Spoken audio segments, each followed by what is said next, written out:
கட்டிய மனைவியை தன்னுடைய நண்பர்களுக்கு வந்து அறிமுகம் செய்தார். என்ன சொல்லி அறிமுகம் செய்தார்? இவள் ஊருக்கு புதுசாக வந்திருக்கக்கூடிய தாசி பெண் என்று அறிமுகப்படுத்தினார்.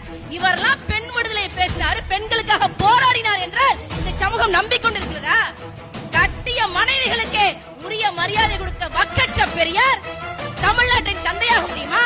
தமிழர்களுக்கான தந்தையாக இருக்க முடியுமா? 27 வயது பெண் மணியம்மை, அது வரைக்கும் பெரியாரே அப்பா அப்பா தந்தை தந்தை என்றுதான் கூப்பிடும் ஒரு தகப்பன் ஸ்தானத்தில் இருக்கிறவர்.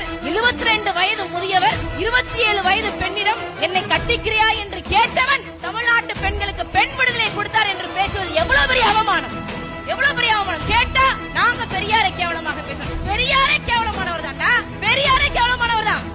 யோசிச்சு பாரு, 27 வயது பெண்ணிடம் 72 வயது முதியவன் என்னை கட்டிக்கிறேன் என்று கேட்டால் அவன் செருப்பால் அடிச்சிருப்பேன். அதுதான் தமிழர்களுடைய வழக்கம்.